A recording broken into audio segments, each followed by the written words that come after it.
Шинэ Монгол сургуультай холбоотой тэр сургуулийн хөтөлбөр менежменттэй холбоотой асуудлыг ерөөсөө буруу шахаагүй. Энэ бол маш сайн хөтөлбөр мөн үү мөн ерөнхий болон судлалын сургуулиуд хэрэгжих ёстойгүй л хэрэгжих ёстой. Ганцхан ашиг сонирхлын асуудлыг л бид нар хөндөж байгаа. Гал одрах багш Наранбаяр 2 бит 2 сургуулийн 12-оос 20 он сургуулийн захирал байж байгаа. Тэрнээс хойш харилцааг байгаа гэд худлаа ярихаа болох хэрэгтэй. Яг тэгэхээр улсын хурлын гишүүдийн дэргэд ирээл хоёулаа лоббигаа хийгээл явдаг штэ. Энийг бид нар бүгдээрээ мэдж байгаа.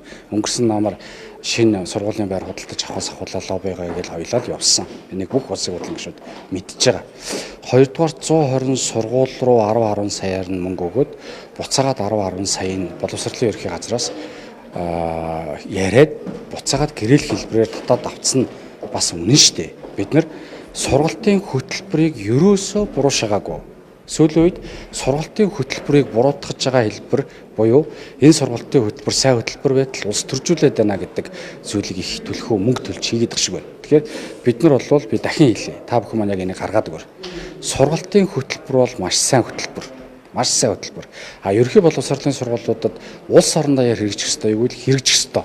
Гэхдээ арга зам нь буюу татвар төлөгчдийн мөнгө 1.2 тэрбум төгрөг 120 сургуульд тендергүүгээр очиод буцаагаад хамаарал бүхий этгээд өдрөө шилжүүлээд байгаа дээр л бид нар асуудлыг хөндөж байгаа. Энэ бол нийтийн албанд нийтийн болон хувийн ашиг сонирхлыг зохицуулах авилгын эсрэг одоо энэ хуулийг зөрчиж байгаа нэг асуудал. Нөгөөх нь бол Монгол Улсын их хурлын тухай хуулийг зөрчиж байгаа. Иргэн хууль.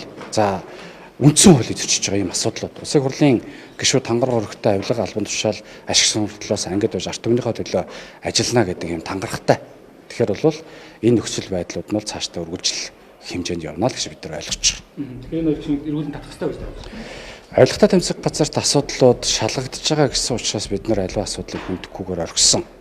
За өнөөдөр Монгол Ардын намын бүлгийн хурал дээр бол гал одрах гишүүн бол мэдээлэл хийж нэр бүхий гишүүдэр бол албан ёсоор бас үгээ хэлж явах шиг байна. За энд бол нэлээд одоо акценттай, ууралсан хэлбэртэй улс төр боловсрол руу орж ирлээ, бохирдууллаа гэдэг зүйлийг ярьсан.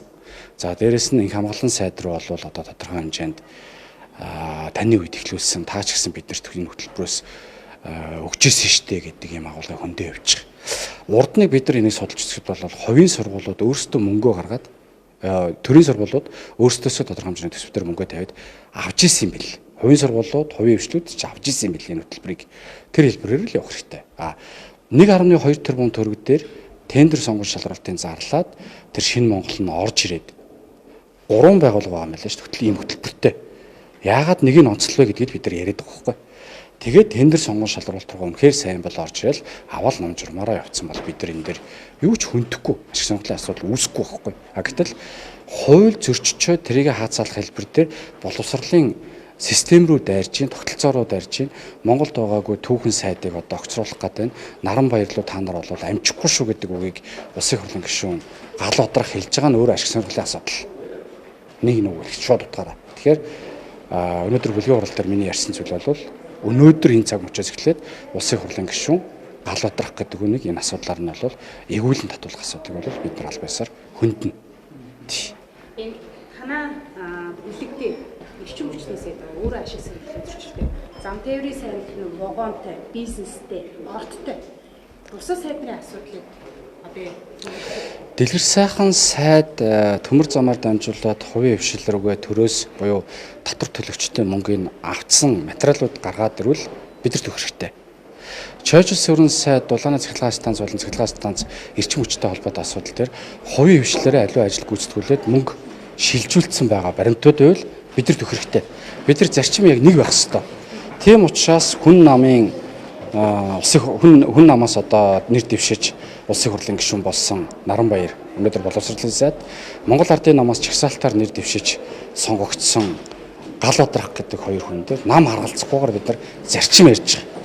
Ямарваа нэг байдлаар бид нар тодорхой аль нэгэн намын харьяалалгүй ашиг сонирхлын асуудлаар буюу нийтийн албанд нийтийн болон хувийн ашиг сонирхлыг зохицуулах энэ авилгын эсрэг хуулиараа аливаа алдаатай байгаа ашиг сонирхлын зөрчил гаргаж байгаа албан тушаалын хэрэг үүсгэж байгаа энэ нөхдүүд дээр бол бид нар асуудлыг нь хөндөж явна л гэж.